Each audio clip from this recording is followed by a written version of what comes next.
আসসালামু আলাইকুম, সুপ্রিয় দর্শক এবং শ্রোতা। আশা করছি আপনারা সকলেই ভালো আছেন। অপরাজিতার 15তম পর্বে আপনাদের সবাইকে স্বাগত জানাচ্ছি। আমি মিম এবং আমার সাথে আছেন আরজে শান্তা।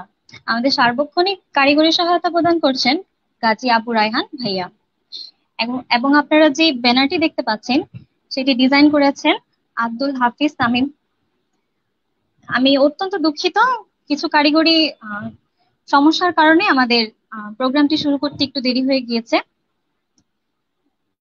শুরুতেই বলে নেই, অপরাজিতা হচ্ছে বিজয়ী কিছু নারীদের নিয়ে অনুষ্ঠান, যারা কখনো পরাজয় স্বীকার করেননি, অভয় হয়ে নানা প্রতিকূলতা পার করে ব্যবসায় সহ অন্যান্য সকল ক্ষেত্রে ওনারা সফল।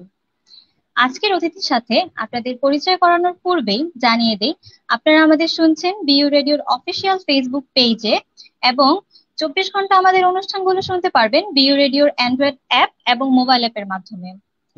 আর যদি কোনো কারণবশত অনুষ্ঠানটি শুনতে না পারেন, তাহলে অবশ্যই বিইউ রেডিওর ইউটিউব চ্যানেল থেকে দেখে নেবেন। আজকে আমাদের সাথে আছেন এমন একজন ব্যক্তি, যিনি শূন্য থেকে শুরু করেছেন, নানা বাধা বিপত্তি পেরিয়ে আজকে উনি সফল। পান্না আপু, আপনাকে স্বাগত জানাচ্ছি। কেমন আছেন? আসসালামু আলাইকুম আপু। আমি আলহামদুলিল্লাহ ভালো আছি। আপনি কেমন আছেন? জি, আলহামদুলিল্লাহ ভালো আছি।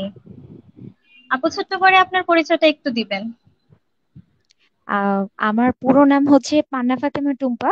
আমি কেরানীগঞ্জ থাকি, আর আমার অলরেডি বিবিএ কমপ্লিট কবি নজরুল কলেজ থেকে।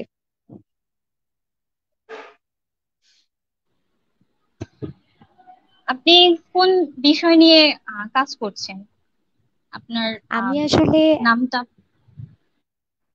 আচ্ছা, আমার পেজের নাম হচ্ছে সেবা অনলাইন শপ, আর আমি কাজ করছি হচ্ছে ন্যাচারাল বিউটি প্রোডাক্ট নিয়ে। আচ্ছা, ঠিক আছে।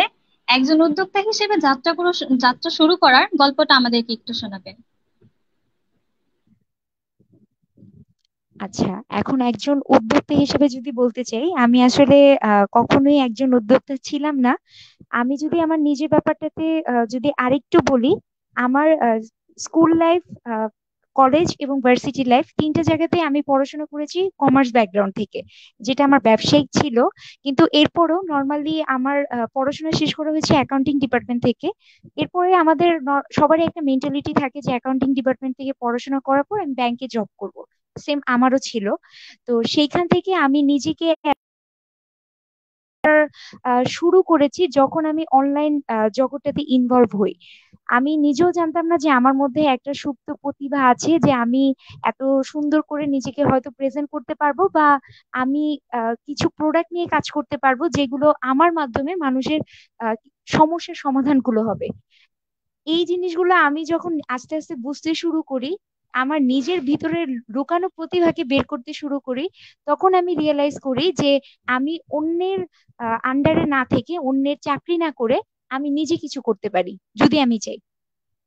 তো তখন থেকে একটু একটু করে স্বপ্ন বুনতে বুনতে আজকে ঠিক প্রায় 1.5 বছরের মাথায় আমি এখানে।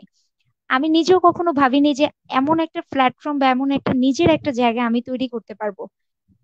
কারণ ফেসবুকের দুনিয়াটা, অনলাইনে সোশ্যাল মিডিয়ার দুনিয়াটা যদি বলি, এখানে খুব বেশি কম্পিটিটর, এবং আমাদের এই যে কোভিড-19 মুহূর্তের মধ্যে এখানে আমরা অনেক অনেক নতুন এন্টারপ্রেনারকে পাচ্ছি। হয়তো অনেকে বুঝে শুরু করছে, অনেকে না বুঝে। আমিও ঠিক প্রথম কাতারেই ছিলাম, না বুঝেই সবকিছু শুরু করা। সেখান থেকে একটু একটু করে শিখতে শিখতে, বলবো না যে সব শিখে ফেলেছি, এখনো শিখছি, এবং শিখতে শিখতে আজকে এই জায়গাটাতে আপু। ধন্যবাদ আপু। আপনার পরিবারে কে কে আছে আমাদেরকে যদি একটু বলতেন।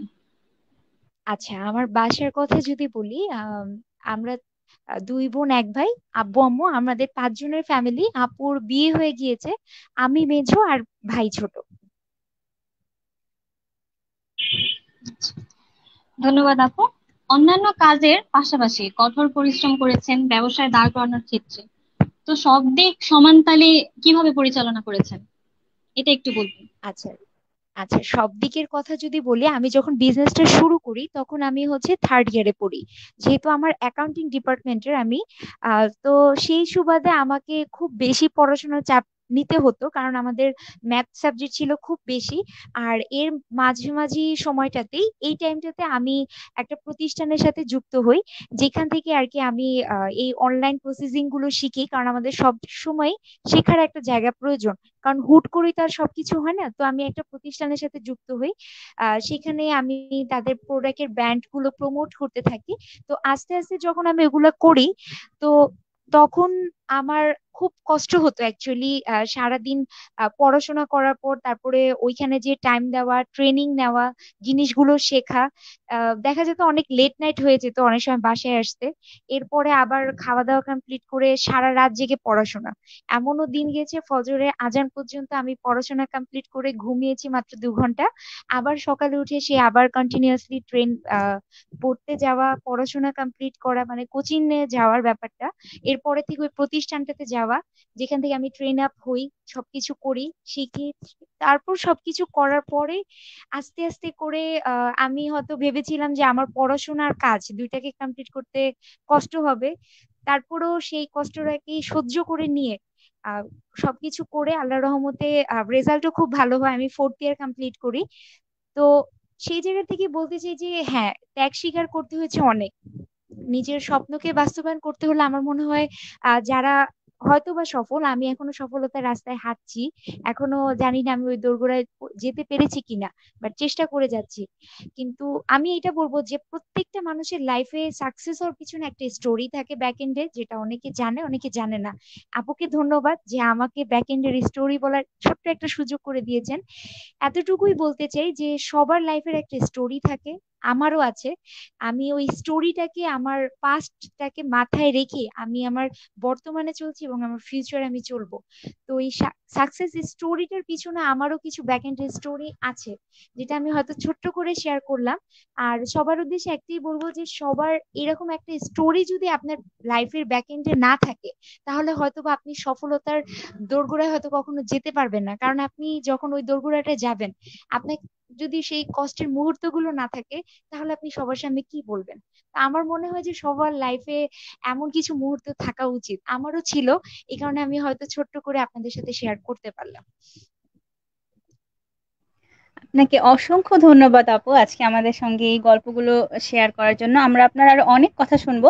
তো আমি লিসেনারদের উদ্দেশ্যে একটু বলছি, আপনারা যদি আমাদের এই অপরাজিতা প্রোগ্রামে এসে আপনাদের সফলতার গল্পগুলো শেয়ার করতে চান, তাহলে অবশ্যই কিন্তু আমাদের কমেন্টস বক্সে আপনারা লিখে জানাতে পারেন।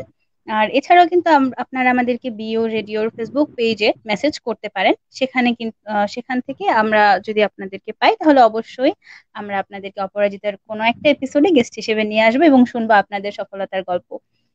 তো আমরা আজকে অপরাজিতার 15তম এপিসোডে আছি, আর আজকে আমি আপনাদের সঙ্গে আছি আরজে শান্তা, এবং আমার সঙ্গে রয়েছেন আরজে মিম। আর আজকে আমাদের টেকনিক্যালি সাপোর্ট দিয়ে যাচ্ছেন গাজী আপু রায়হান, আর আমাদের সুন্দর ব্যানারটি তৈরি করেছেন আব্দুল হাফিজ তামিম।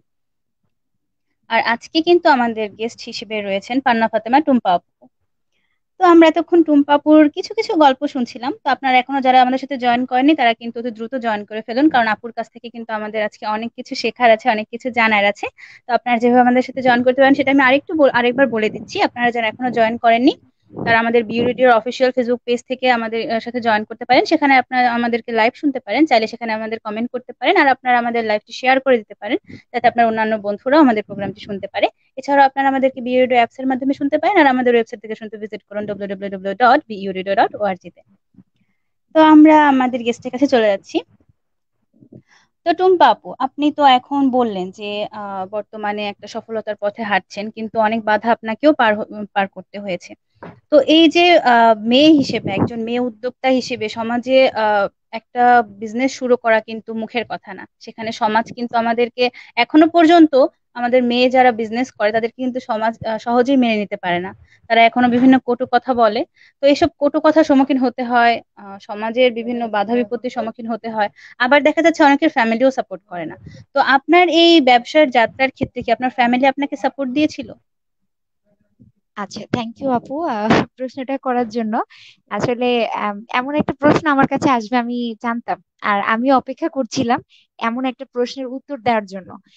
হয়তোবা আমার এই প্রশ্নের উত্তর দেওয়ার মধ্যে দিয়ে অনেকগুলোর আপুর না বলা কথাগুলো বলা হয়ে যাবে এখানে। যে ফ্যামিলির ব্যাপারটা যেটা বললেন, সবার আগে আমি এইখানে আসবো। সমাজকে আমি পরে চিন্তা করব, কারণ আমি একটা পরিবার থেকে বড় হয়েছি এবং আমি পরিবার থেকেই বিলংস করছি সবকিছু। কারণ আমি পরিবারকে বাদ দিয়ে কখনো কিছু করতে পারবো না। আমার ক্ষেত্রেও ভিন্ন কিছু হয়নি। আমিও চেয়েছি আমার পরিবারকে সাথে নিয়ে আমার পথ চলাটা শুরু করতে। যেহেতু আমি পড়াশোনা করেছি অ্যাকাউন্টিং ডিপার্টমেন্টে, আমার বাবাও চেয়েছে যদি প্রয়োজন হয় আমি 10 থেকে 12 লাখ টাকা দিব, কোনো সমস্যা নেই। কিন্তু আমি যে আমার মেয়ে একটা ব্যাংকে জব করুক, আলিশান একটা রুমে বসে থাকবে, যেখানে এসির বাতাস খাবে, কাজ করবে। আহ অ্যাকাউন্টিং ডিপার্টমেন্টে পড়াশোনা করে, এত কষ্ট করে পড়াশোনা করে তোমাকে কি আমি, মানে আমার ফ্যামিলির মানে ইন্টেনশন এটাই ছিল, মানে কথা বলার ধরন এটাই ছিল যে আমি তোমাকে তো প্রোডাক্ট বিক্রি করার জন্য বা এই অনলাইনে এইগুলো করার জন্য তো তোমাকে আমি এত পড়াশোনা করাইনি। বা তোমার সিজিপিএ 3.33 থাকা সত্ত্বেও তুমি কেন এই ওয়েটা বেছে নিচ্ছ কাজ করার? তুমি চাইলে আরো ভালো কিছু করতে পারো। আমার অলরেডি এমবিএ তে আমি বাইরের কান্ট্রিতে আমার অলরেডি স্কলারশিপ আছে। এরপরও আমি ওটাকে স্টপ করে রেখেছি। আমি পড়াশোনার দিকে এখনো ধাবিত হইনি আরেকবার, যখন আমি এন্টারপ্রেনার এই পথে হাঁটা শুরু করেছি। কারণ আমি নিজের একটা পরিচয় তৈরি করতে চাই। হ্যাঁ, পড়াশোনা খুব বেশি ইম্পর্ট্যান্ট, কিন্তু আমরা এমন পড়াশোনা করে কোনো লাভ নেই যেটা শুধুমাত্র আমার একটা সার্টিফিকেট হয়ে দাঁড়িয়ে থাকবে আমার জীবনে, যেটা দিয়ে শুধু ওইটাই আমার হাতে থাকবে, এটা ছাড়া এটা আমি কিছু করতে পারবো না। আমার যদি নিজের স্কিল না থাকে, সেক্ষেত্রে আমার মনে হয় এখনকার বর্তমান যুগে আমাদের কোনো মূল্যায়ন নেই। বাট আমার জায়গা থেকে আমি ব্যর্থ ছিলাম। আমি আমার ফ্যামিলিকে এটাকে প্রথমে বুঝাতে পারিনি। আমি যখন কাজগুলো করা শুরু করি তখন তাদের কাছে মনে হতো পুরো বিষয়টা একটা পাগলামি, এছাড়া আর কিছুই না। কি করছো তুমি মোবাইল নিয়ে? একটা মোবাইলকে সামনে রেখে তুমি অনর্গল কথা বলে যাচ্ছ। আসলে কি এরকম কখনো হয়? এত বাইরে আমাদের ট্রেডিশনাল বিজনেসে এত দোকান থাকতে, এত প্রোডাক্ট থাকতে, মানুষের খায় দিয়ে কাজ নেই, তোমার থেকে এসে প্রোডাক্ট নিবে? কেনই বা নিবে? কি দরকার তাদের? আর এটা কেমন একটা কাজ? এখানে কি আসলেও টাইম দিলে কিছু হয়? শুধু শুধু নিজের সময়গুলোকে নষ্ট করছো তুমি।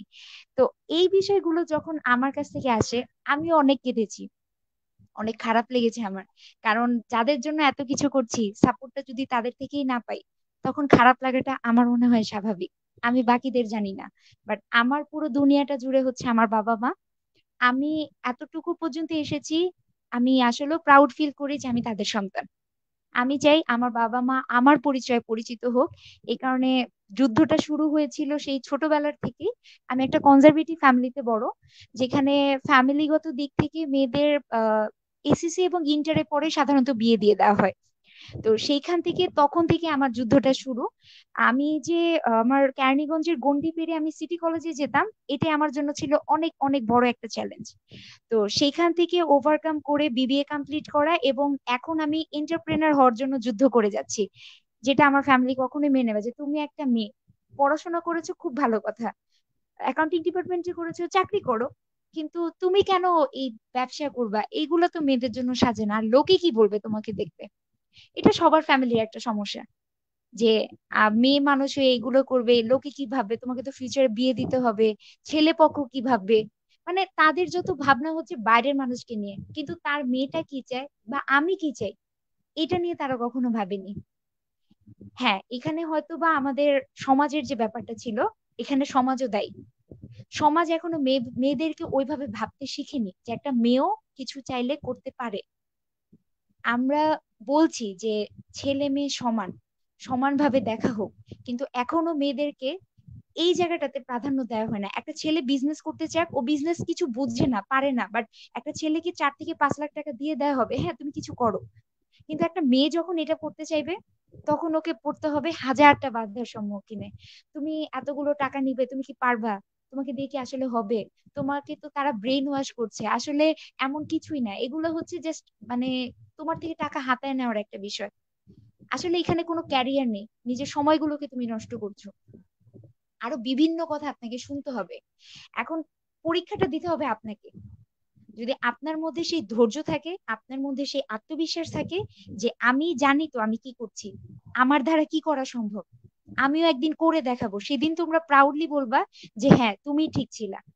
আর আমার মনে হয় বিগত 1.5 বছর পর, এবং আল্লাহর অশেষ রহমতে, হ্যাঁ লকডাউন অনেকের জন্য অনেক বড় একটা ব্যাপার নিয়ে এসেছে, অনেকের লাইফে অনেক বড় চেঞ্জ এসেছে। অনেকের জন্য এটা সুবর্ণ সুযোগ ছিল, অনেকের জন্য ছিল জীবনের সবচেয়ে কষ্টদায়ক জায়গা, এই জায়গাটা। আমি বলতে চাই যে আমার জন্য এই করোনা টাইমটা ছিল একটা পজিটিভ একটা দিক। আমি যেই জিনিসটা এতদিন আমার ফ্যামিলিকে বুঝাতে বুঝাতে আমি টায়ার্ড, এক কথায় বলতে গেলে আমি খুব চেষ্টা করেছি তাদেরকে বুঝানোর। তারা দেখতো আমি কি করছি না করছি, কোরিয়ার থেকে যখন প্রোডাক্ট দিয়ে আসতাম নিয়ে আসতাম, কাস্টমারদের সাথে কথা সবকিছু। যখন আস্তে আস্তে বিজনেসটাকে উপরের দিকে নিয়ে আসলাম, যখন দেখলো যে না সেল বাড়ছে, কাজ হচ্ছে, আসলে তো প্রোডাক্ট এভাবে সেল হয়, আমি যখন বাসায় দেখাতে শুরু করলাম, এই টাইমটাতে চলে আসলো লকডাউন। তখন হঠাৎ করে পুরো পৃথিবীটা থমকে দাঁড়ালো। আমি তো টুম্পা কিছুই না। তো যখন পৃথিবী একটা থমথমে অবস্থাতে দাঁড়ানো, তখন কিন্তু হুট করেই অনলাইনের ব্যাপারটা খুব ভাবে জাগ্রত হলো। যখন মানে অ্যান্ড্রয়েড ফোন ব্যাপারে যে বুঝে না, এখন সে অ্যান্ড্রয়েড ফোন বুঝে। এখন জুম অ্যাপস ব্যাপারে যে জানতো না, সে এখন জুম অ্যাপস বুঝে। আমরা এখন যে স্টিমের মাধ্যমে কথা বলছি, এটাও মানুষ জানতো না, এখন মানুষ এটাও বুঝে। তো যখন এই বুঝার ব্যাপারটা যখন মানুষের মধ্যে আসলো, তো তখন আস্তে আস্তে এন্টারপ্রেনার হওয়ার চাহিদাটা মানুষের মধ্যে অনেক বেশি তীব্রভাবে জাগ্রত হলো। যে লকডাউনের মধ্যে ঘরে বসে থাকবো, আমাদের কিছু তো করা দরকার, এই সময়টাকে আমাদের ব্যবহার করা দরকার।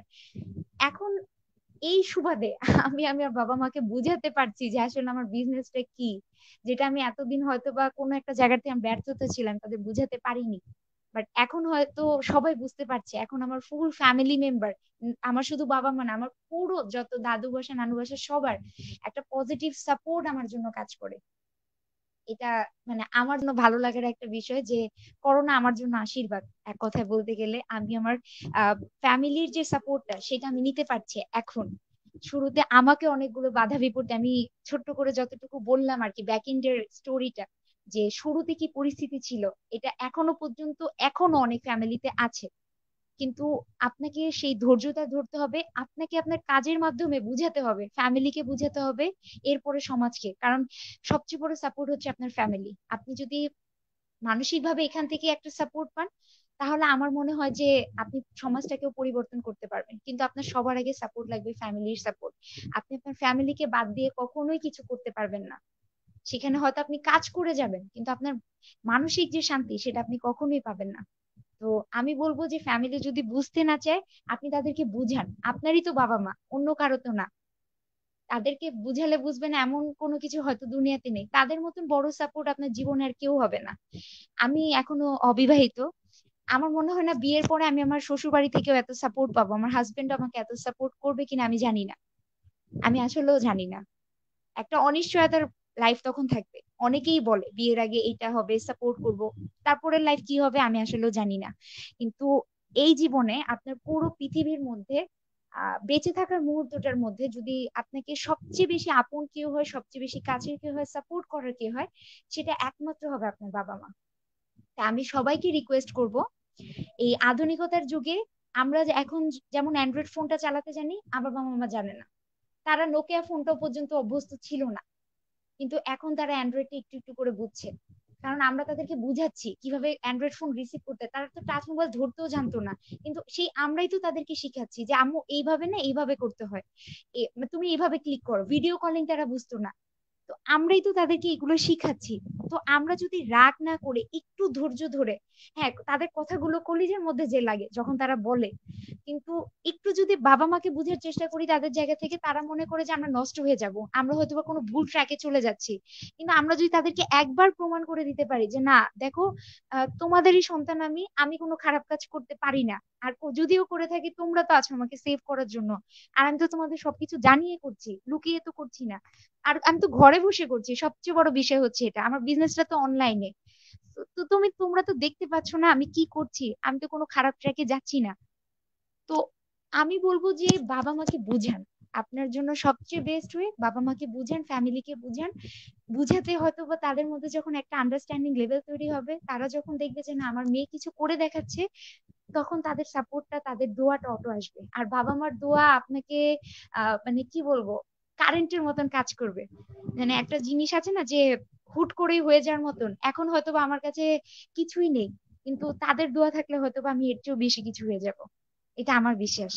তো আমি এটাই বলবো আপু, যে পরিবারের কথা বলেন, সমাজের কথা বলেন, কটু কথা বলেন, সমালোচনা বলেন, আহ আমি আন্তরিকভাবে বিশ্বাস করি যে একটা মানুষকে নিয়ে সমালোচনা হওয়া দরকার, না হলে আমি কখনোই আলোচিত হতে পারবো না।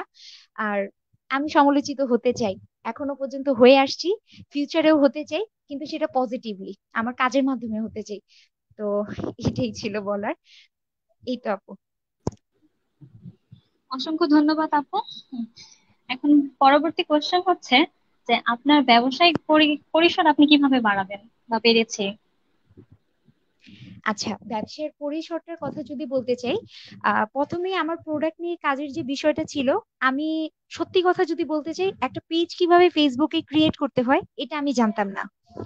আমার কাছে একটা বাটন ফোন ছিল, যেহেতু আমি খুব কনজারভেটিভ ফ্যামিলি থেকে বিলংস করছি। আমি থার্ড ইয়ার পর্যন্ত একটা নোকিয়া বাটন সেট ইউজ করতাম, আমাকে তখনো পর্যন্ত অ্যান্ড্রয়েড ফোন বাসা থেকে প্রেফার করা হয়নি। আমি যে প্রতিষ্ঠানটাতে আসলে ডিজিটাল মার্কেটিংটা শিখতে যাই, সেখান থেকেই আর কি আমার মধ্যে এই অনলাইনে কাজের বিষয়টা আসে, যে আমার জন্য অনেক বড় একটা প্ল্যাটফর্ম ওয়েট করছে অনলাইনে। আমি যদি এখানে শিখে জেনে আমার স্কিলটা ডেভেলপ করে আমি কাজ করতে পারি, তাহলে শুধুমাত্র একটা অ্যান্ড্রয়েড ফোন আমাকে অনেক কিছু এনে দিতে পারে আমার লাইফে। যদি আমি প্রপার ওয়েতে ফেসবুককে ব্যবহার করতে পারি, ইউটিউবকে ব্যবহার করতে পারি, আমি যদি একটা প্রপার ওয়েতে একটা পেজ ক্রিয়েট করে কাজ করতে পারি, তাহলে আমি এখান থেকে আমার একটা ক্যারিয়ার ডেভেলপ করতে পারবো। শুধু আমি একার না, আমি চাইলে আমি আরো 10টা ভাই বোনের ক্যারিয়ার এখান থেকে নিশ্চিত করতে পারবো, যদি আমি নিজেকে আগে তৈরি করতে পারি। তো তখন আমি বাসায় একটা অ্যান্ড্রয়েড ফোন নেই, কিন্তু আমি তখনো পর্যন্ত জানি না যে কিভাবে আমাকে ফেসবুক অ্যাকাউন্ট করতে হবে, কিভাবে আমি একটা পেজ ক্রিয়েট করব, কিভাবে আমি কাজগুলো করব, আমি তখনো পর্যন্ত জানি না। আমার এখন এটা বলতে কোনো লজ্জা নেই, কারণ আমি যেটা জানতাম না সেটা আমি জানতাম না। আমার মতো এরকম অনেকেই আছে যারা এখনো পর্যন্ত এই দ্বিধাদ্বন্দ্বে ভুগছে যে আমি তো আসলে কিছু পারি না, আমার দ্বারা কি আসলে সম্ভব। আমি কেন আমার স্টোরিটা আপনাদের সাথে বলছি, যে আমি কোথা থেকে উঠে এসে আজকে আমি কোথায়। যেই মেয়ে অ্যান্ড্রয়েড ফোন ছিল না যার কাছে, যে ফেসবুক অ্যাকাউন্ট করতে জানতো না, যে পেজ ক্রিয়েট করতে জানতো না, তার এখন একটা অনলাইন বিজনেস আছে, এবং আল্লাহর রহমতে আপনাদের দোয়া সেটা খুব ভালোভাবে চলছে। এবং আমি যতদিন বেঁচে থাকবো আমি কাজের সাথে যুক্ত থাকবো। তো এটার একটা মাত্রই কারণ আমি কেন করতে পেরেছি, কারণ আমার মধ্যে শিখার প্রচন্ড রকমের একটা আগ্রহ তখনও ছিল, এখনো আছে। আমি এখনো বিশ্বাস করি যে আমি এখনো কিছুই পারি না, আমার এখনো অনলাইন সম্পর্কে অনেক কিছু শেখার বাকি, অনেক। তো সেই জায়গার থেকে একটা পেজ ক্রিয়েট করা এবং সেই পেজের যে ব্যাক এন্ডের কাজগুলো করা, সেগুলো আমি আস্তে আস্তে সেই ডিজিটাল মার্কেটিং থেকে শিখতে থাকি। এবং এই কোর্সটা আমাকে, আমি বলবো, আমার পুরো লাইফটাকে চেঞ্জ করে দেওয়ার জন্য অনেক বড় ভূমিকা রেখেছে। এটা আমি একদম প্রাউডলি বলতে চাই। যারা মনে করছেন যে একটা মাত্র পেজ ক্রিয়েট করে আপনি আপনার লাইফটাকে চেঞ্জ করে ফেলবেন, ইউ আর টোটালি রং। আপনাকে অবশ্যই এখানে স্কিল হতে হবে, আপনি স্কিল ছাড়া লাইফে কখনোই কখনোই সফলতা অর্জন করতে পারবেন না। আর যদি সেটা হয় অনলাইনে, তাহলে আপনাকে ডেফিনেটলি এই নতুন জিনিসটাকে আপন করে নেওয়ার মন মানসিকতা রাখতে হবে। আমি পারি না, হ্যাঁ, এটা আপনাকে মেনে নিতে হবে যে আপনি পারেন না। আপনি যদি এটাকে মেনে নিয়ে শেখার মন মানসিকতা রাখতে পারেন, তাহলে আপনি এখান থেকে ভালো কিছু করতে পারবেন। আর আপনার যদি এটাকে লজ্জা মনে হয়, যে আমি এত বড় হয়েছি, আমি তো অ্যান্ড্রয়েড ফোন চালাতে যাই না, আমি তো একটা ফেসবুক অ্যাকাউন্ট করতে যাই না, একটা পেজ ক্রিয়েট করেছি, কিন্তু কিভাবে এখানে কাস্টমার জেনারেট করতে হয়, কিভাবে এখানে কাস্টমারের সাথে কথা বলে প্রোডাক্ট তাদেরকে বুঝাতে হয়, আমার পেজকে কিভাবে আমি আরো ডেভেলপ করতে পারবো, কিভাবে সবাই জানবে যে এত ভালো প্রোডাক্ট নিয়ে আমি কাজ করছি, ওভারঅল বিষয়টা, এটা আপনাকে জানতে হবে, আপনাকে নিজের স্কিল ডেভেলপ করতে হবে। এবং আমিও সেটাই করেছি, একটু একটু করে এখনো শিখছি, চেষ্টা করে যাচ্ছি শিখার।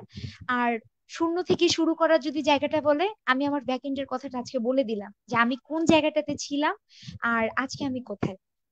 এটার জন্য একটাই জিনিস আমার মধ্যে সবচেয়ে বেশি কাজ করেছে, সেটা হচ্ছে আমার শেখার মন মানসিকতা। এই একটা জিনিস আমি নিজের মধ্যে এখনো ধরে রেখেছি, আমি এখনো শিখছি, আর ইনশাল্লাহ শিখে যাব ফিউচারে। জি আপু, আসলে অসংখ্য ধন্যবাদ। আপনি আসলে আমাদেরকে আজকে অনেক ইফেক্টিভ ইনফরমেশন গুলো দিচ্ছেন। আপনার কথা শুনে এটা আর কি ক্লিয়ারলি বলা যায় যে একজন মানুষের শেখার আগ্রহ, ইচ্ছা শক্তি আর কঠোর পরিশ্রম, এই তিনটা জিনিস যদি থাকে তাহলে কিন্তু একজন মানুষ সফলতার দ্বার প্রান্তে অবশ্যই পৌঁছাতে পারে। এটা আসলে ডেফিনেটলি, আপনার যদি তার মধ্যে জি। মানে মনের দিক থেকে যদি তার মনের জোরটা অনেক বেশি ইম্পর্টেন্ট। আপনাকে সবাই হুম। ব্রেক করার জন্য এই দুনিয়াতে বসে আছে আপু। আপনি উপরের দিকে উঠতে চাবেন, আপনাকে টেনে ধরে নিচে নামাবে। সেটা আপনার ফ্যামিলি নিচে হতে পারে, নামাবে। সেটা জি। আপনার সমাজ হতে পারে, সেটা আপনার ফ্রেন্ড সার্কেল হতে পারে, অবশ্যই হতে পারে তারা। কারণ আপনি একটা ভালো কাজ করেন, এখানে একজন ভাই আছে, আমি তার উদ্দেশ্যে বলতে চাই, আপনি যদি একটা ছেলে যদি নামাজ পড়তে যায়, সে যদি নামাজ পড়ে এটাতেও প্রবলেম, সে যদি নামাজ নাও পড়ে এটাতেও প্রবলেম। কেন?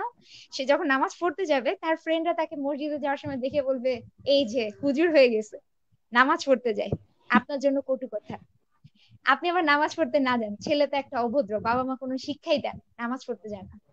আমি জাস্ট আমাদের মুসলিম এর দিক থেকে আমাদের জন্য যে একদম কমন হুম। যে জিনিসটা, আমাদের সবার মেয়েরা তো আমরা ঘরে নামাজ পড়ি, বাট ভাইয়াদের এগুলো শুনতে হয়। একটা ছেলেও কিন্তু বাদ নেই সমাজের কটু কথার দিক থেকে। আর আপনি যাদেরকে খুব কাছের ফ্রেন্ড মনে করবেন, আপনি এটা জি জি। মাথায় গেঁথে নেন যে ওই মানুষগুলোই আপনাকে সবার একদম সামনে এসে ছুরি মারার জন্য ওয়েট করছে। আপনার সফলতা দেখে সে আপনাকে কটু কথা বলবে, হিংসা করবে, ইভেন আপনার সাথেও আসবে। বরঞ্চ আপনার কাছ থেকে বেনিফিট নেওয়ার জন্য সে মরিয়া হয়ে থাকবে। আপনি তাদেরকে বিশ্বাস করে আপনার মনটা উজাড় করে সব দিবেন। পরীক্ষাতে এটাও আপনার জন্য প্রস্তুত থাকতে হবে মানসিক ভাবে, সে আপনার কাছ থেকে সব রকমের সাপোর্ট নিয়ে এরপরে আপনাকেই পাত্তা দিবে না। বরঞ্চ প্রয়োজনে আপনাকে ব্লেম করতেও দেরি করবে না। যে যদি তার কোনো রকমের কোনো বিন্দুমাত্র ছোট্ট একটা ভুল হয়ে থাকে আপনার মাধ্যমে, যদি কোনো একটা ক্ষতি হয়ে থাকে, পরক্ষণে সে আপনাকে এটা বলে দিবে যে তোমাকে দেখেই তো আমি ওইখানে ছিলাম। সবার মেধা এক না, সবার কাজ করার ওয়ে এক না। এখানে আমার সাথে আজকে দুইটা আরজে আপু আছে, ডোন্ট মাইন্ড। এখানে একজন একটু বেটার, একজন একটু কম হতেই পারে। কেন? কারণ আমরা মানুষ, আমাদের হাতের 5টা আঙ্গুল এক না, আমরা মানুষ এক না, আমাদের কাজ করার ধরন এক না। আমরা কেউ একই সেক্টরে আছি, কিন্তু আমরা কেউ অনেক ভালো করছি, কেউ অনেক খারাপ করছি। এটা কেন? এটার জন্য দায়ী প্রতিষ্ঠান না, এটার জন্য দায়ী কোনো কোর্স না, এটার জন্য দায়ী অন্য কিছুই না। এটার জন্য দায়ী শুধুমাত্র আপনি নিজে। আপনি যদি, আমি যে পরিশ্রমটা করছি আপনি যদি করতে পারেন তাহলে আপনি ওখানে যাবেন। তো আমি একটা জিনিস বলতে চাই, আপনি আপনার পরিবার, আপনার সমাজ এবং আপনার খুব কাছের বন্ধু বান্ধব, তাদের কথা শুনে কখনো লাইফে ডিসিশন নিবেন না, এটা আমার রিকোয়েস্ট। একটু আগে বলছিলাম ফ্যামিলিকে সাপোর্ট দেয়, হ্যাঁ অবশ্যই দিবেন। আপনি যে কাজটা করছেন আপনি সেই কাজটা করুন এবং ফ্যামিলিকে বুঝান আমি কি করছি। কিন্তু আপনি কোনোভাবে আপনার ট্র্যাক চেঞ্জ করবেন না। কারণ লাইফে আপনি বারবার যদি আপনার লাইফের ট্র্যাক চেঞ্জ করুন, সময় চলে যাবে, কিন্তু আপনি কখনো গন্তব্যে পৌঁছাতে পারবেন না। আপনাকে একটাকে আঁকড়ে ধরে উপরে উঠতে হবে। আমি আমার বাবাকে দেখেছি, আমার বাবাও ছোটবেলায় একদম ফুটপাত থেকে ব্যবসা শুরু করে আজকে আমাদের নিজেদের বাড়ি আছে। এটা আমার বাবা করেছে, এই কারণে আমি প্রাউড ফিল করি আমার বাবার প্রতি, যে আমার বাবা একজন ব্যবসায়ী। সে একটা ছোট থেকে ব্যবসা শুরু করে আজকে এই পজিশনে, আমরা নিজেদের বাড়ি আছে আমাদের। তো আমি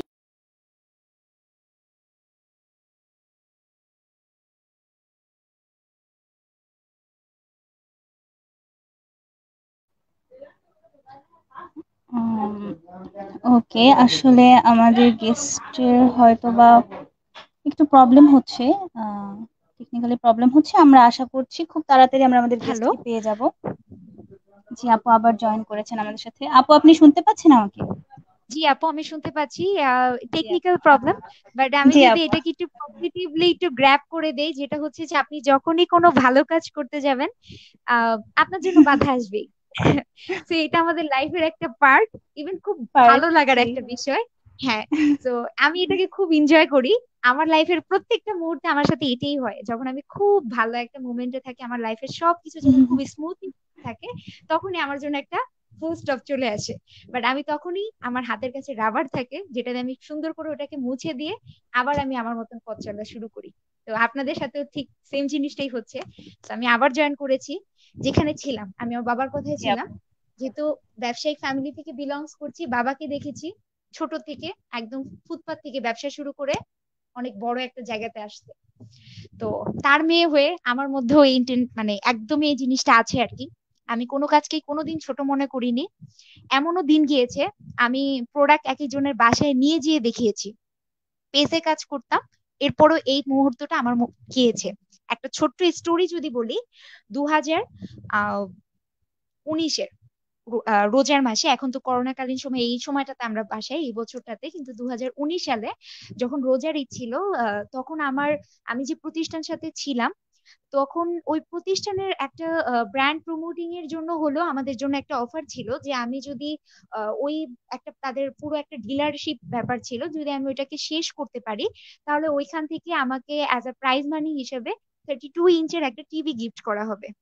তো যেই কথা সেই কাজ, তখনও পর্যন্ত আমি পেজ কিভাবে চালাতে হয় আমি জানতাম না। ইভেন প্রত্যেকটা প্রোডাক্ট ছিল কোরিয়ান এবং বাইরের প্রোডাক্ট। বাংলাদেশি প্রোডাক্ট হলে তো গায়ে লেখা থাকে যে আপনার প্রোডাক্টের কি কার্যকারিতা, আপনি পরে সেটা নিজে বুঝেও হয়তো কিছু বুঝাতে পারবেন।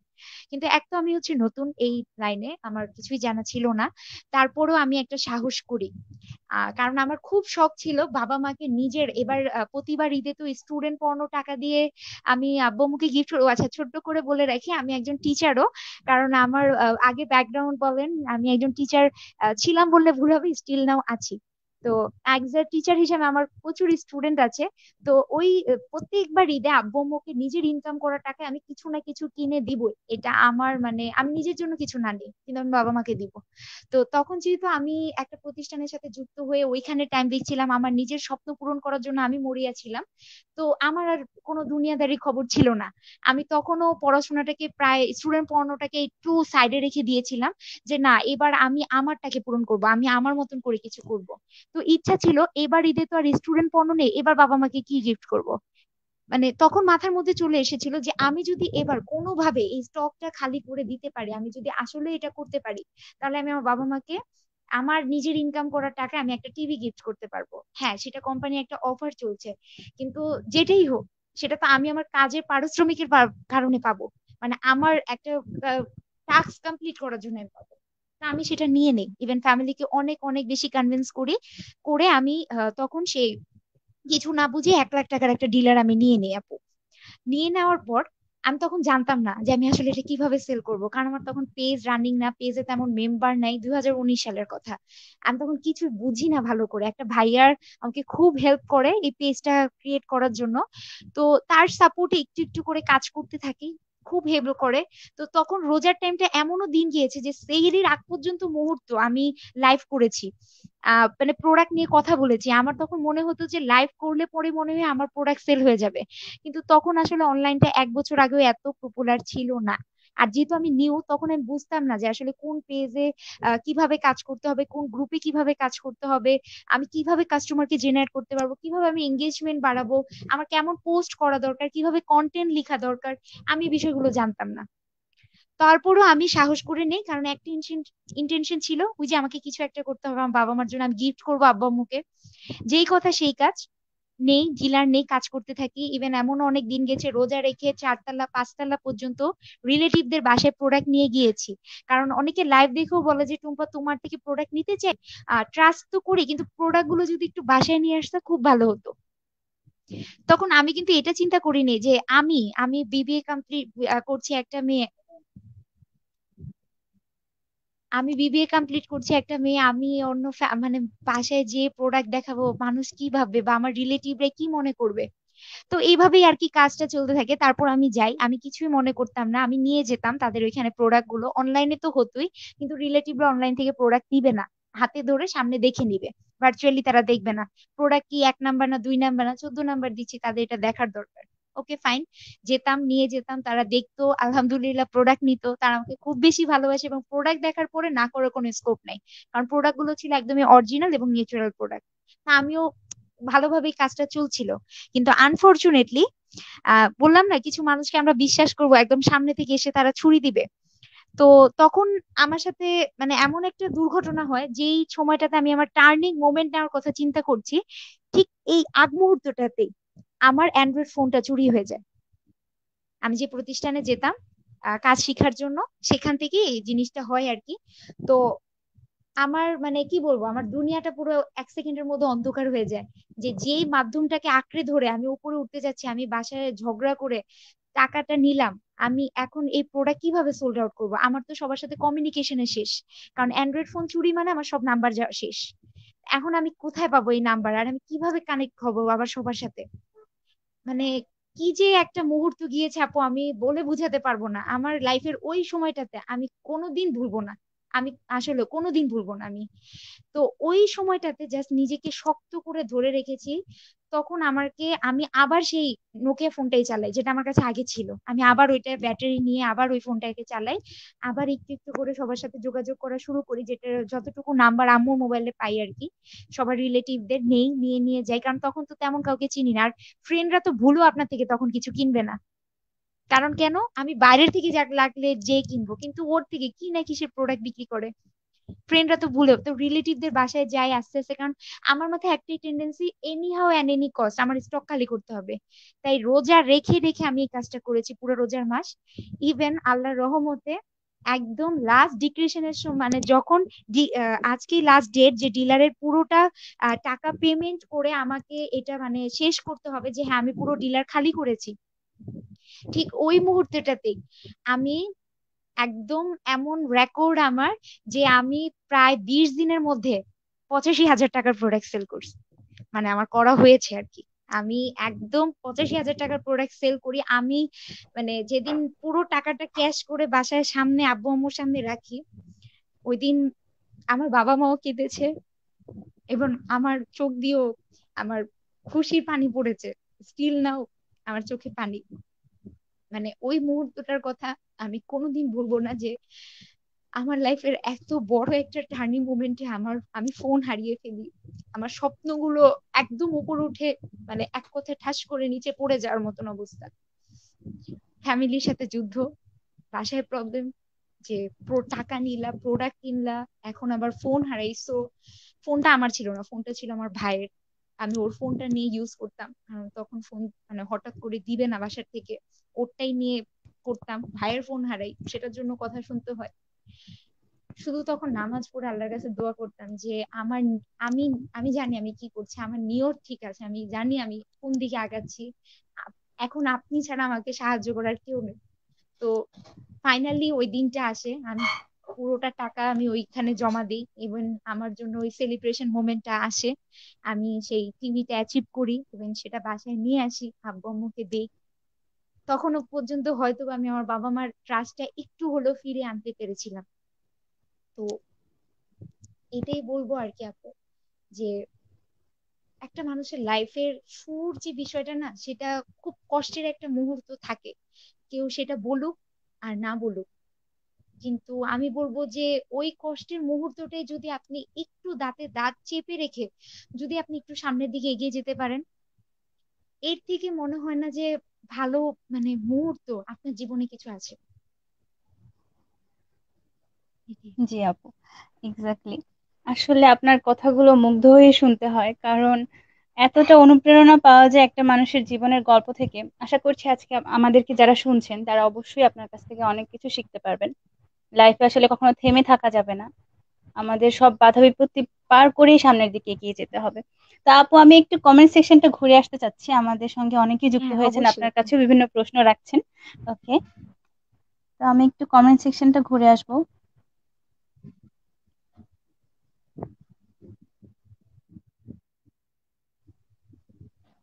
ওকে, তা আমাদের সঙ্গে রয়েছেন আহমেদ জুবায়ের, লিখেছেন অনুপ্রেরণামূলক।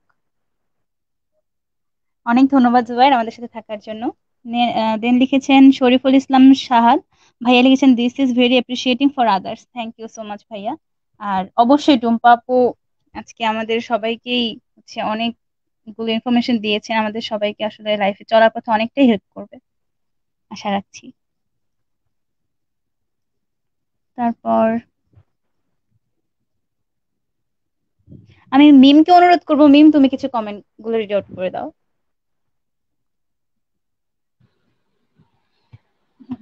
তারপর আমাদের সাথে আছেন এমডি রাসেল হুসেন। সে লিখেছে কথাগুলো মূল্যবান। ধন্যবাদ ভাইয়া, সাথে থাকবেন আমাদের। তারপর আমাদের সাথে আছেন আব্দুর রহিম। কথাগুলো খুবই মূল্যবান, ভালো লাগছে। বেস্ট অফ লাক আপু। আপু আপনাকে বেস্ট অফ লাক বলছে, কিছু বলে দেন। হ্যাঁ হ্যাঁ অবশ্যই, থ্যাংক ইউ সো মাচ ভাইয়া। আপনাদের এই শুভকামনার জন্যই তো আজকে সেই টুম্পা আজকে এই টুম্পাতে পরিণত। আশা করি আপনাদের জন্য সামনে আরো অনেক ভালো কিছু করতে পারবো। তারপর আছে ফারজানা ইয়াসমিন মিম, লিখেছে মারাত্মক কথাগুলো। ধন্যবাদ তোমাকে, সাথে থেকে।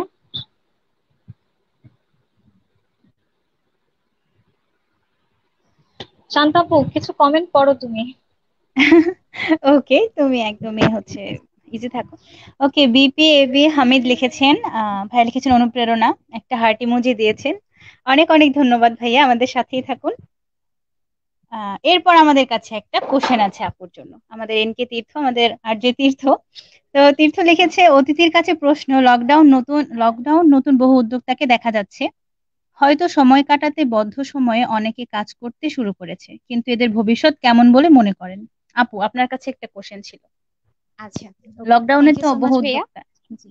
হুম, আচ্ছা, থ্যাংক ইউ ভাইয়া আপনার কোয়েশ্চেনের জন্য। খুবই মূল্যবান একটা প্রশ্ন আপনি আমাকে করেছেন, যেটা আর কি আমাকে অনেকটাই ফেস করতে হয়।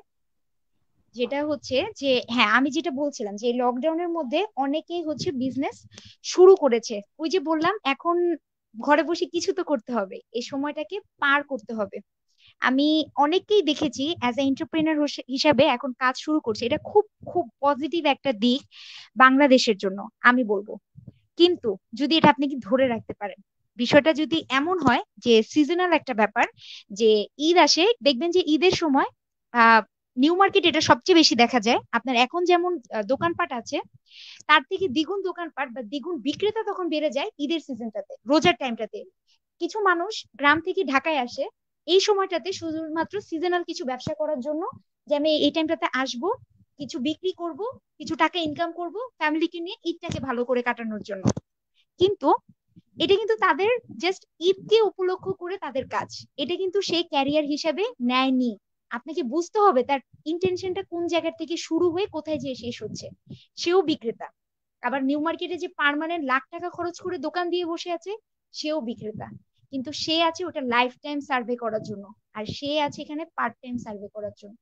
তো লকডাউনের মধ্যে ম্যাক্সিমামেরই এখন অনেককে আমি দেখি নতুন করে পেজ ক্রিয়েট করতে, কাজ করতে, বিভিন্ন জায়গায় স্কিল ডেভেলপমেন্টের কোর্সের জন্য আহামরি হয়ে ছুটছে সবাই। কিছু একটা করব, আকাঙ্ক্ষা, খুব ভালো, খুব ভালো একটা দিক। কিন্তু আপনার আকাঙ্ক্ষা যাতে ওই 30 দিনের বিক্রেতার মতন না হয়। যদি ওইটাই হয় তাহলে পেজের জায়গায় থেকে যাবে, আপনার ওই 2 দিনের স্বপ্ন 2 দিনের স্বপ্নের জায়গায় থেকে যাবে, আর সবকিছু আগের মতন আবার হয়ে যাবে। কিন্তু এর মাঝখানেও যাদের মধ্যে এই যে আমার মতন যারা নিজের সুপ্ত প্রতিভাটাকে খুঁজে পাবে, যে একজন ডক্টরও যখন চিন্তা করবে হ্যাঁ আমি ডক্টর ঠিক আছে, বাট আমি তো চাইলে আমার কিছু অফ টাইমে আমি এইভাবে আমার কাজটাকে করতে পারি, সে তার মনে যদি তীব্র আকাঙ্ক্ষা থাকে, তাহলে সে সিজনাল ব্যবসায়ী হবে না। সে এই লকডাউনের পরেও এই বদ্ধ সময়টাকেও কাজে লাগিয়ে তার একটা ভবিষ্যৎ, একটা সেকেন্ডারি ইনকাম সে জেনারেট করবে, এটা আমার বিশ্বাস, যদি সে চায়। এটা ডিপেন্ড করবে যারা আমার সামনে যারা অডিয়েন্স আছে তাদের উপরে, যে আপনি কি নিজেকে মৌসুমী ব্যবসায়ী বানাবেন, নাকি নিজেকে একদম ক্যারিয়ার করার মতন একটা জায়গায় নিয়ে যাবেন, এটা আপনাদের উপর ডিপেন্ড করবে। আর যদি ভবিষ্যৎটা বলি, ওই যে বললাম আমাদের ভবিষ্যৎ আমাদের হাতে। মাননীয় প্রধানমন্ত্রী শেখ হাসিনা আমাদের জন্য অনেক বড় একটা সেক্টর তৈরি করছে এখন ডিজিটালি নিজেকে ডেভেলপ করার জন্য। উনি নিজেও বলছে যে চাকরির পিছনে না দৌড়িয়ে নিজেকে একজন উদ্যোক্তা তৈরি করো, উদ্যোক্তা তৈরি করো। সেদিন দেখলাম একটা পোস্ট ছিল এমন ফেসবুকে, খুব ভালো লাগলো দেখে, একটা ভাইয়া ঢাকা ইউনিভার্সিটি থেকে পড়াশোনা করার পরও সে নিজেকে একজন উদ্যোক্তা বলছে লকডাউনে। কেন? সে তার বাসার সামনে ঠিক কিছু সবজি নেই, সে সবজি বিক্রি করছে মাস্কটা সুন্দর করে পরে।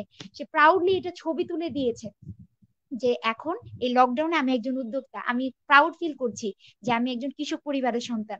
আমার মনে হয় আমাদের বাংলাদেশের প্রত্যেকটা ছেলে মেয়ের যদি মেন্টালিটি এমন হয় যে তারা কোনো কাজকে যদি ছোট না মনে করে, প্রোডাক্ট বিক্রিকে যদি মানে আমি একটা প্রোডাক্ট বিক্রি করব, মানুষ কি বলবে, আপনি যদি এইসব না ভেবে আপনি যদি একটু পজিটিভলি চিন্তা করুন যে আপনি তো খারাপ কোনো কিছু করছেন না, চুরি ডাকাতি তো করছেন না, আপনার ক্ষেতে সবজি হয় আপনি নিয়ে যে এটা বাজারে বিক্রি করছেন, আপনি কোন ক্ষতিটা করছেন কার? তো ওই ভাইয়া কিন্তু এটা নিয়ে প্রাউড ফিল করছে। এখন আপনি যদি আপনার কাজকে ভালোবাসুন, আপনার কাজকে যদি আপনি প্রাউড ফিল করার জায়গা থাকে আপনার জন্য, আপনি যদি নিজে এটাকে গর্ববোধ করেন, তাহলে আমি মনে করব যে হ্যাঁ, আমরা যারা এখন লকডাউনের মধ্যে নতুন করে উদ্যোক্তা হচ্ছি, আমাদের জন্য একটা অসাধারণ ভবিষ্যৎ আছে সামনে, এবং বাংলাদেশকে আমরাই আর কি চেঞ্জ করে দিব ইনশাল্লাহ এই লকডাউনের এই পরিস্থিতির মধ্যে, যদি আমরা চাই।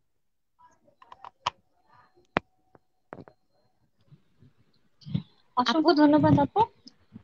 আমরা এতক্ষণ কিছু কমেন্ট নিয়েছিলাম, এখন আমরা আবার জি, আপুর কাছে চলে আসি।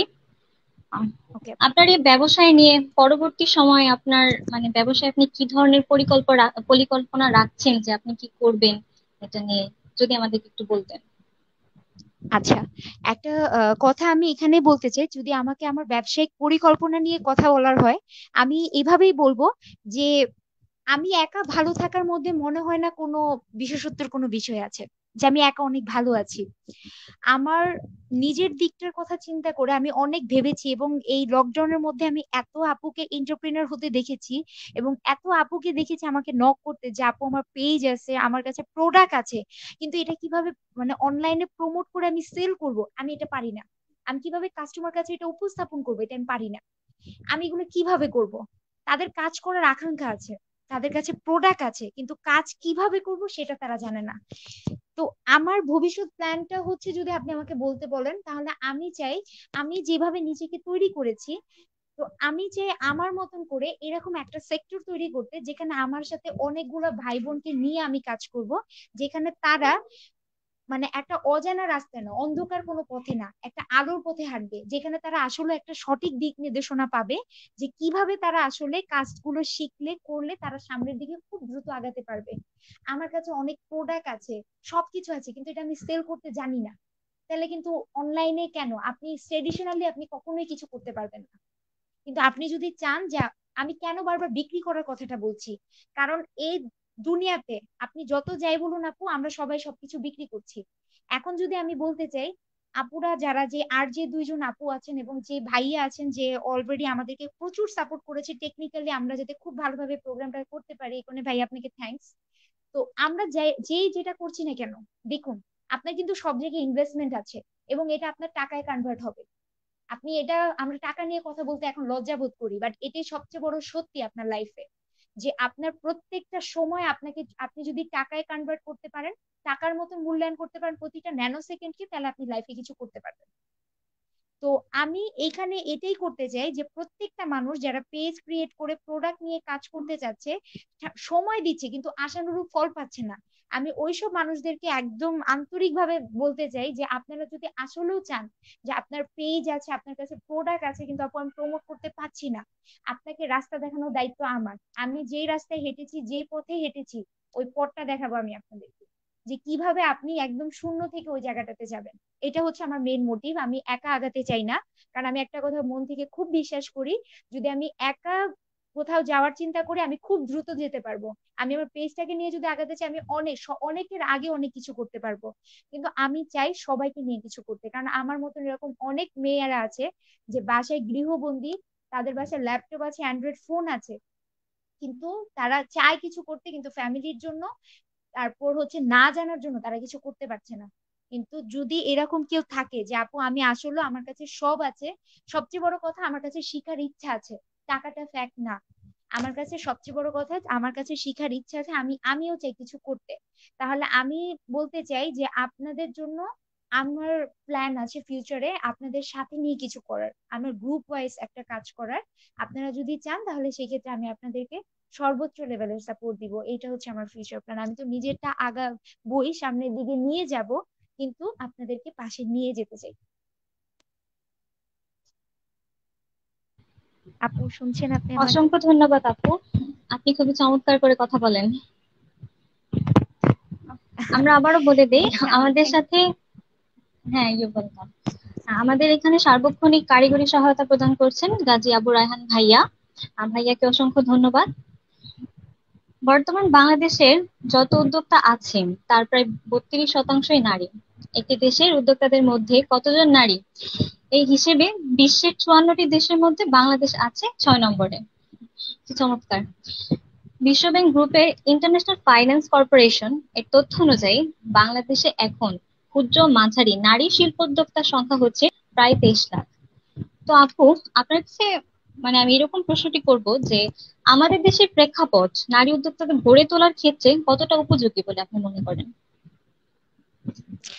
আমি বলবো যে যেই দেশের মাননীয় প্রধানমন্ত্রী একজন নিজে নারী, যে অলরেডি একজন এক্সাম্পল মানে তৈরি হয়ে বসে আছে, যে একটা নারী যদি চায় তাহলে সে একটা দেশ পরিচালনা করতে পারে, তাহলে আমাদের দেশে আমার মনে হয় যে বেস্ট একটা প্ল্যাটফর্ম আমাদের কাজ করার।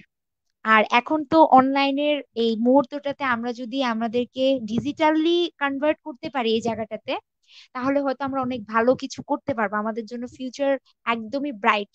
কারণ আমাদের জন্য একদম এক্সক্লুসিভ একটা প্রফেশন হচ্ছে এই অনলাইন। আপনি এটাকে বিভিন্ন সেক্টরে যদি ভাগ করতে বলেন, এখানে উদ্যোক্তা হওয়ার ব্যাপার আছে, এন্টারপ্রেনারের। তারপর আমরা রিসেন্টলি যে জিনিসটা খুব বেশি দেখছি, যে ফ্রিল্যান্সিং এর যে ব্যাপারটা, আউটসোর্সিং এর যে ব্যাপারটা, এই জায়গাটাতে আপনি ঘরে বসে দক্ষ হয়ে আপনার স্কিল ডেভেলপ করে কিন্তু কাজ করার সুযোগ আছে।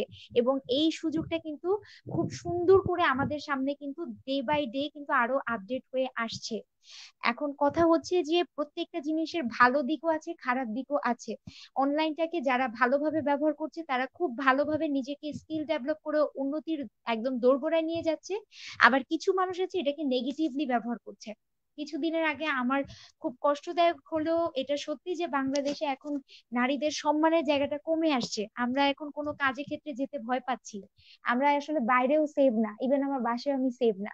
মানে ইদানিং আমাদের যা হচ্ছে, এখন আমি আপনাদেরকে টোটাল পারিপার্শ্বিক দিক থেকে চিন্তা করে একটা কথাই বলতে চাই, যে আমরা এত কিছু দেখে যদি ভয় পেয়ে নিজেকে থামিয়ে রাখি, তাহলে এটা আসলে তাদের ব্যর্থতা না। যারা আর এতগুলো খারাপ কাজ করেছে তাদের এটার জন্য সফলতা, যে তারা তো চাচ্ছিলই এমন কিছু একটা হোক।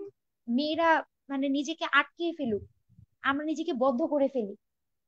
একটা জিনিস এখানে আমি বলতে চাই, যে কিছুদিন আগে একটা ডিক্লারেশন এসেছিল এভাবে যে মেয়েরা একটা দিনের জন্য সবার প্রোফাইলকে ব্ল্যাক কালার করে দিবে। আমরা চতুর্ভুজের একটা বক্সের মধ্যে, স্কোয়ার বক্সে আমাদের কোনো প্রোফাইল পিক থাকবে না, আমরা নিজেদেরকে ব্ল্যাক করে দিব পুরো। এটা নিয়ে পেপারেও অনেক কিছু লিখেছে, বাট আমি আসলে এটার পক্ষপাতিত্ব না। কারণ আমার মনে হয়েছে ব্ল্যাক কাভার দিয়ে ঢাকা মানেই হচ্ছে মুখ লুকানো। আমি কেন মুখ লুকাবো? আমি আমার মুখ লুকাবো না, আমি আমার প্রোফাইল ব্ল্যাক করিনি অ্যাকচুয়ালি। কারণ কথা হচ্ছে যে এটা তাদের মানে সমাজে কিছু পারিপার্শ্বিক অবস্থার জন্য হয়তোবা এই সিচুয়েশনটার মধ্যে আমরা আছি। কিন্তু আমরা যদি এই সিচুয়েশনটাকে মেনে নেই, তাহলে আমাদেরকে আরো দাবিয়ে রাখা হবে। কিন্তু আমরা যদি এই জায়গা থেকে প্রতিবাদ করি, তাহলে হয়তো আমরা এখান থেকে ওভারকাম করে আরো বেশি কিছু করতে পারবো। তাহলে যে আমাদের মানে হাত পা বেঁধে দেওয়ার জন্য যারা উঠে পড়ে লেগেছে, আমরা যদি একটু শক্ত হয়ে মাথা উঁচু করে দাঁড়াতে পারি, তাহলে আমরা তাদেরকে একদম কি বলবো, হাত পা ভেঙে দিয়ে জবাবটা দিতে পারবো যে আসলে মেয়েরা কিন্তু কম না। আমরা যেমন রান্না করতে পারি, আমরা যেমন ঘর সংসার সামলাতে পারি, যদি প্রয়োজন হয় আমরা আমাদের আসল রূপটাও দেখাতে পারি। তো একটা কথাই বলতে চাই, টোটালি ডিপেন্ড করছে আমাদের উপর। আমি আবারও সবার উদ্দেশ্যে বলবো, যদি আপনি স্পেসিফিকলি মেয়েদের কথা বলেন, আমি বলবো আমি সকল আপুদেরকে রিকোয়েস্ট করব, যারা স্টুডেন্ট পর্যায়ে আছেন, যারা গৃহিণী, যারা জব সেক্টরে আছেন, এবং এন্টারপ্রেনার যারা আছেন, সবার উদ্দেশ্যে বলতে চাই, লাইফে উত্থান পতন থাকবে, এটা একটা কমন একটা বিষয়। আমার সবকিছু এখন খুব স্মুথলি চলছে, আমি আবার ড্রপ আউট করব, কিন্তু সবচেয়ে বড় বিষয় হচ্ছে আমি কতবার পড়ে যে আমি কতবার উঠে দাঁড়াবো, এটা হচ্ছে আমার জন্য সবচেয়ে বড় একটা বিষয়। আমি মানে তখন সফল হব যখন আমি 10 বার পড়ে যে 10 বার উঠার মতো মন মানসিকতা রাখবো। যদি আমি এটা করতে পারি, তাহলে আমাদের দেশের যে আপু আপনি এত সুন্দর করে জরিপটা বললেন, তাহলে আমার মনে হয় যে পুরো বিশ্বটাকে চেঞ্জ করার ক্ষেত্রে উম, মেয়েরা অনেক অনেক বড় ভূমিকা পালন করবে, এটা আমার বিশ্বাস। অসংখ্য ধন্যবাদ আপু। আপনার কথাগুলা অনেক অনুপ্রেরণামূলক সকল মেয়েদের ক্ষেত্রে, সকল নারীদের ক্ষেত্রে। এখন বাংলাদেশে অথবা বিশ্ব যেখানেই হোক, মানে নারী হিসেবে স্বাবলম্বী হওয়া কতটুকু গুরুত্বপূর্ণ বলে মনে করেন আপনি? আচ্ছা, যদি নারীদের স্বাবলম্বী হওয়ার ক্ষেত্রে বলি, আমি আমার মাকে দেখেছি ছোটবেলার থেকেই তার পুরোটা জীবন সে শেষ করেছে স্টিল নাও আমাদের জন্য। তার স্বপ্ন আমাদেরকে ঘিরে, আমাকে ঘিরে, আমাদেরকে ঘিরে বলতে আমার বড় বোনকে ঘিরে, আমাকে ঘিরে, আমার ভাইকে ঘিরে। আমাদের সমাজে সুন্দর হলে একটা ঝামেলা আছে, সেটা যদি বলি একটু ছোট্ট করে, আমি আমারটাই শেয়ার করি। আমার ফ্যামিলিতে আমার আম্মু অনেক সুন্দর দেখতে, সেই সুবাদে পুরো ফ্যামিলির থেকে মনে হয় আমার মেন্টালিটি একটু আলাদা, আর আমি দেখতেও একটু আলাদা, সবার থেকে আলাদা, বাসার সবার থেকে। তো সেই সুবাদে আপু সুন্দর হওয়ার জন্য সমাজ বলেন, মহল্লার কথা বলেন, বাসার কথা বলেন, আপুকে বিয়ে দিয়ে দিতে হয় সে ক্লাস 9-এ। আর আমি এদিক দিয়ে অনেক খুব প্রাউড ফিল করি যে আমি দেখতে কালো। এটা আমার জন্য একটা প্রাউড করার বিষয়, আমি পার্সোনালি এতে অনেক বেশি খুশি যে আমি দেখতে এমন। কারণ হয়তোবা এই কারণেই আমি সমাজে খুব ভালোভাবে চলাফেরা করতে পারি, শুধু হয়তোবা এই কারণেই আমাকে এখনো বিয়ে দেওয়া হয়নি, শুধু হয়তোবা এই কারণেই আমি নিজের একটা পরিচয় তৈরি করার মতন আকাঙ্ক্ষা নিয়ে সামনের দিকে এগিয়ে যেতে পারছি। নাহলে হয়তো বা আমার বোনের মতন আমাকেও সে ক্লাস 9-এ নিজের সকল স্বপ্ন, সকল আশা বিসর্জন দিয়ে দিতে হতো, যেটা আমার মাকেও দিতে হয়েছে, কারণ আমার আম্মুও দেখতে অনেক সুন্দর। তো সুন্দরের ব্যাখ্যা যদি দিতে হয়, আমি সুন্দর দেখতে না, এটা নিয়ে আমার কোনো আফসোস নেই। আমি সুন্দর হতেও চাই না। আর একটা জিনিস বলতে চাই এভাবেই, যে মেয়েদেরকে স্বাবলম্বী হওয়াটা খুব বেশি দরকার। কারণ সবসময় পরিবারের স্বপ্ন দেখা হয় যে একটা ছেলেই নাকি বাবা মার জন্য সবকিছু করে দিবে। এটা টোটালি রং কনসেপ্ট। কারণ একটা ছেলে কখনোই বাবা মার দুঃখ যত মেয়ে একটা তাড়াতাড়ি বুঝে, তখন একটা ছেলে এত তাড়াতাড়ি বুঝে না। কারণ একটা মেয়ে মানে ফ্যামিলির চাপে হোক যেভাবেই হোক, অনেকটা সময় সে ফ্যামিলির মধ্যে কাটায়। একটা ছেলে একটু বড় হলেই ফ্রেন্ড সার্কেল বলেন, কাজের যে কোনো পারপাসে সে বেশি সময় কাটায় বাসার বাইরে। আর বাবা মার সাথে আন্ডারস্ট্যান্ডিং লেভেলটা সবচেয়ে বেশি থাকে মেয়েদের। এবং আমি দেখেছি, এমন মেয়েকেও দেখেছি বিয়ের পরে বাবা মাকে সাপোর্ট করতে, ইনকাম করে হোক যেভাবেই হোক বাবা মাকে সাপোর্ট করার জন্য।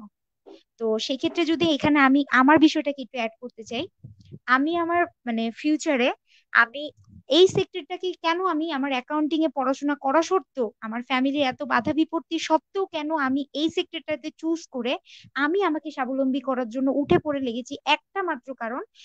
কার জব সেক্টরে আপনি যত বড় রকমের জব করেন না কেন, আপনি যাই করেন না কেন, ওটা আপনার একটা অনিশ্চয়তা লাইফ। একটা মেয়ের জন্য যদি একটা স্পেসিফিকলি একটা মেয়ের কথা বলা হয়, আপনি বিয়ে করবেন, আপনার যত ভালো ফ্যামিলি হোক না কেন, শ্বশুরবাড়ি থেকে আপনার যত সাপোর্টিভই হোক না কেন, আপনার একটা বাবু হওয়ার পরে আপনাকে ম্যাক্সিমাম ফ্যামিলি থেকে পিছু টান এটাই দিবে যে তোমার তো এখন একটা বাচ্চা হয়েছে, তুমি একটা বেবিকে রেখে এখন কিভাবে বাইরে যাবা। আপনি একটা যত, আমি অনেক আপুকে বিয়ের আগে শুনেছি কোনো সমস্যা নেই, বাচ্চাকে সামলাবো, সংসার সামলাবো, ফ্যামিলির সাপোর্ট থাকবে, হাজবেন্ডের সাপোর্ট থাকবে, সব সব হয়ও ওইভাবেও হয়। কিন্তু একটা সময় ওই আপুটাই কুইট করে, কারণ তখন তার দ্বারা সবকিছু হয় না, তখন সে চিন্তা করে না আমার ছেলে মেয়েকে মানুষ করা আমার জন্য খুব বেশি ইম্পর্টেন্ট। কিন্তু আমি কখনোই চাইনি শুধুমাত্র পড়াশোনাটাকে আমি চাকরি ভিত্তিক করতে। কারণ আমি এত পড়াশোনা শুধু চুলা গোতানোর জন্য করি নাই অ্যাটলিস্ট। মানে আমি নিচু করে দেখছি না আমার গৃহিণী যারা ভাই, মানে আমার মা বোনরা যারা আছে, আমি তাদেরকে নিচু করছি না, বাট আমি একটাই বলতে চাই যে আপনারা শুধু চুলার মধ্যে নিজের স্বপ্নটাকে বিসর্জন দিয়েন না প্লিজ, রান্না করতে করতে। আপনি এমন কিছু আপনার লাইফের সাথে অ্যাড করে নেন যে আপনি রান্নাও করবেন, ঘর সংসারও সামলাবেন, ইভেন আপনি আপনার স্বপ্নটাকে বাঁচিয়ে রাখবেন ইভেন মৃত্যুর আগ দিন পর্যন্ত। সেটার জন্য জি আমার মনে আপু, হয় অনলাইন আসলে sector is the best platform. আপনার, জি আপু অসংখ্য, আসলে আমরা আপনার কাছ থেকে আজকে অনেক কিছু শিখতে পেরেছি, আর আশা করছি আমাদের লিসেনার্সরাও অনেক কিছু শিখতে পেরেছে আজকে। তো অনেক ইফেক্টিভ কথাগুলো আজকে আমাদের সাথে আপনি শেয়ার করেছেন, সেজন্য আপনাকে অসংখ্য ধন্যবাদ জানাচ্ছি। আশা থ্যাংক ইউ করছি সো মাচ আপু। আপনার মতো উদ্যোক্তাদের হাত ধরেই আমরা অনেক দূর এগিয়ে যাব, ইনশাআল্লাহ আমাদের বাংলাদেশ এগিয়ে যাবে। তো এখন আসলে আমরা প্রায় শেষ পর্যায়ে চলে এসেছি। তো আজকে আমাদের পুরো প্রোগ্রামটি টেকনিক্যাল সাপোর্ট দিয়ে গেছেন গাজী আবু রায়হান। রায়হানকে অসংখ্য ধন্যবাদ। আর আমাদের সুন্দর ব্যানারটি তৈরি করেছিলেন আব্দুল হাফিজ তামিম। তামিমকে অনেক ধন্যবাদ। আর আমরা অপরাজিতার 15তম এপিসোড নিয়ে আজকে আপনাদের সঙ্গে ছিলাম সারা পুরোটা সময় জুড়ে। আমি আরজে শান্তা এবং আমার সাথে ছিল আরজে মিম। তো মিম, আমাদের বিদায় নেওয়ার সময় হয়ে গেছে, তুমি আমাদের লিসেনারদের কাছ থেকে বিদায় নাও, আমিও বিদায় নিচ্ছি। তো সবাই ভালো থাকবেন, সুস্থ থাকবেন। সবাইকে অসংখ্য ওকে, ধন্যবাদ এতটা সময় ধরে আমাদের পাশে থাকার জন্য। আগামী আগামী পর্বে আসার আগ পর্যন্ত সবাই ভালো থাকুন, সুস্থ থাকুন। আল্লাহ হাফেজ। ওকে, আশা করি সবাই বিয়ে